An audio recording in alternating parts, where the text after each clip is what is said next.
Originality, bad.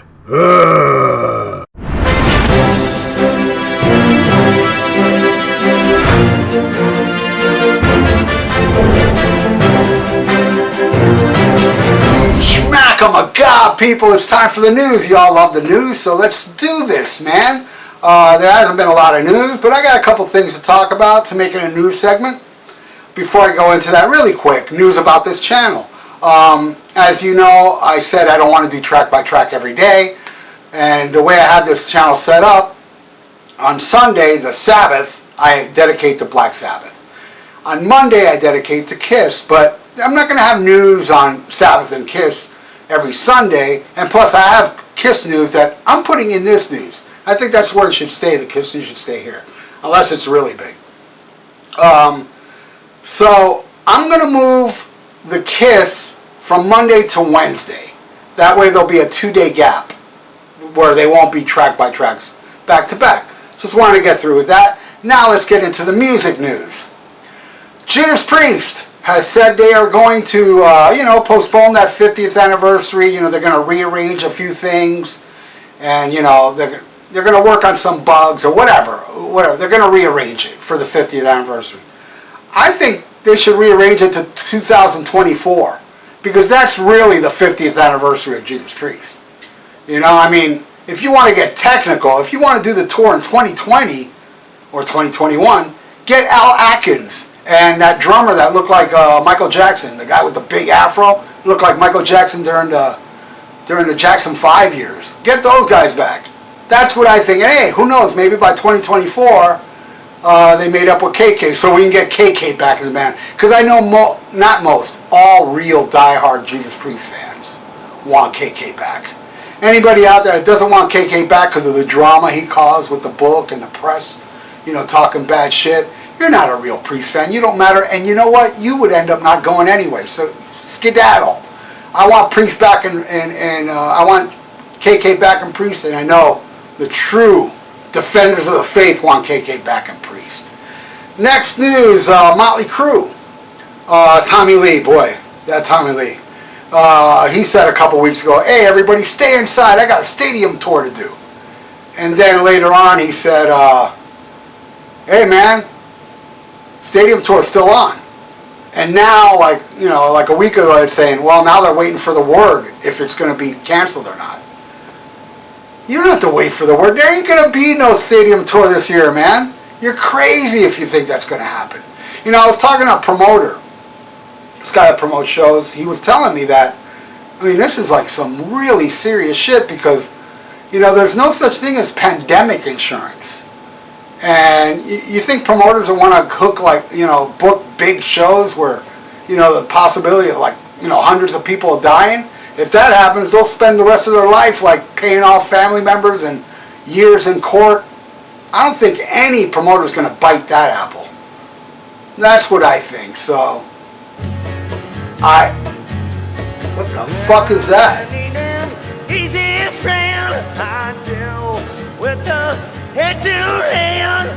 Damn! What is that? Oh, shut up!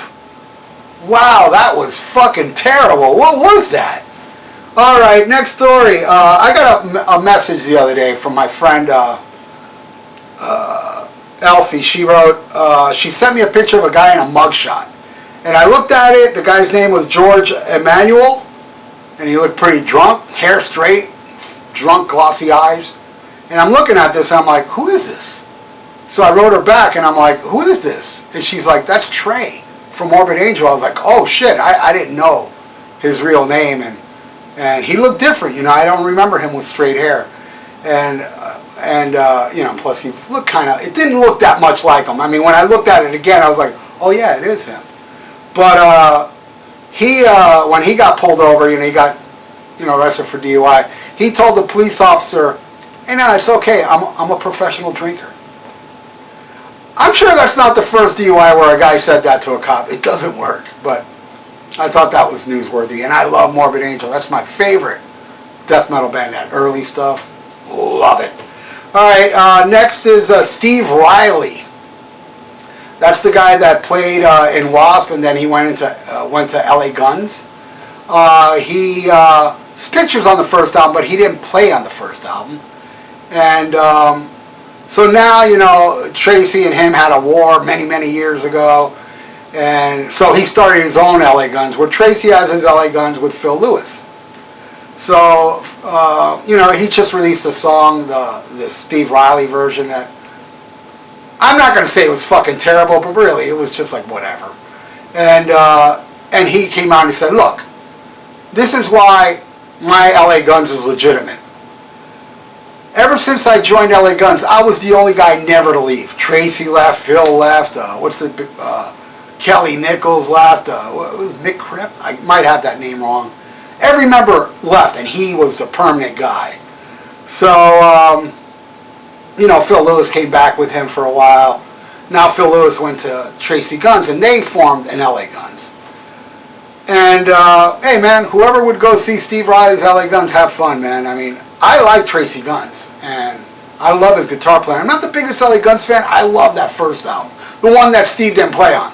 I love that album, but if they were to come with Tracy and Phil, I'd go see that. You know, if they were to come with Steve Riley, I wouldn't, unless, you know, he's opening for a band I'd like to see. And even if that's the case, I'm not going in early for the show. I have no interest to see that. But hey, whoever does, more power to you. And Steve Riley, wow, dude, you got some balls, man. He's got Kelly Nichols in the band, which is more original than him. Weird situation. And alright, now I'll end it with what the fuck, man?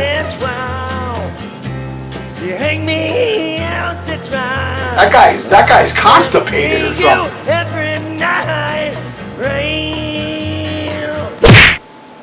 Alright, the last story.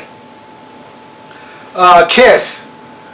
Gene Simmons came out and said that the tour's not going to happen. End of the Road is not going to happen unless, well, he said it's going to happen when there's a cure for this coronavirus. There's not even a cure for the flu, the common cold or the flu, whatever, you know, so it's not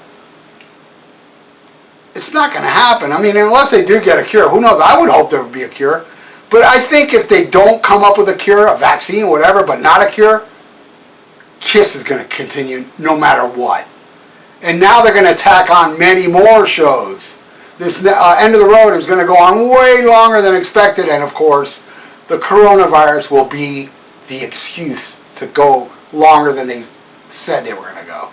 But believe me, Gino, you know, I mean, he says now all this shit because he's got money up the ass. He's got a lot of money. But if this shit was going on in the revenge days, cure schmore, we got to get out there. Because, you know, I can't afford the heater in my jacuzzi anymore. You know? But anyway. And also Kiss related. This will be the last story. Ace Frehley, I saw today just a minute interview he did with Eddie Trunk.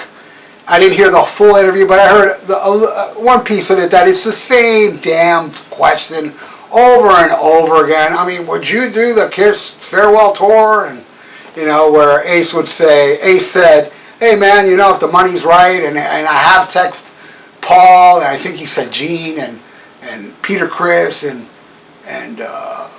Eric Singer, you know, during this whole, you know, shutdown, lockdown thing, asking how they were doing. But he's not begging to be in Kiss anymore. And I was really upset when he was begging, but Ace never begged to be back in Kiss till he hooked up with that Rachel girl that he now has a restraining order against. And ever since they departed, he hasn't begged anymore. So, I mean, it's quite obvious that it was her that was making him beg. Yeah, Ace is guilty for being whipped. I'm not taking that away, but, you know, you all remember that letter that Ace wrote Gene, where it said, you know, if you don't let me back on the tour, I'm going to take you to court for sexually harassing my fiancée, and, you know, and then something about him, you know, Gene and Paul had him planned to have him killed in the bomb. All this crazy shit in this letter that didn't sound like something Ace would write, because he didn't. Now, am I saying Rachel wrote it? No, I don't know either, but I know Ace didn't write it. All I know is that, you know, I may be speculating, and I don't know if Rachel, you're watching this or not, but, you know, it really does look like you had a big influence on Ace begging. And Rachel now, I mean, well, the last I checked, it's been weeks now, she's been asking for donations because she can't afford to live where, you know, she lived with Ace. You know, basically she doesn't want to work. And she's asking for money. And, you know, hey, more power to her, man. If you don't want to work, that's your deal. You know, but all I know, I ain't donating to that. But hey, if you want to donate, look, I don't know, look online somewhere. Rachel Gordon doesn't want to work donation page. And support her. Because Ace is no longer supporting her, and she, the gold digger needs to live. Anyway, that's it. That's the news, and hey, if you like what you see, please subscribe to my channel, click that little bell, and SHMACKEMAGOB! Easy friend, I do, with that until later, I do, make a number 2, I do, keep on, hey, check out my podcast, The VIERA Vault, on SPREAKER, YouTube, and iTunes. Subscribe. The links are below.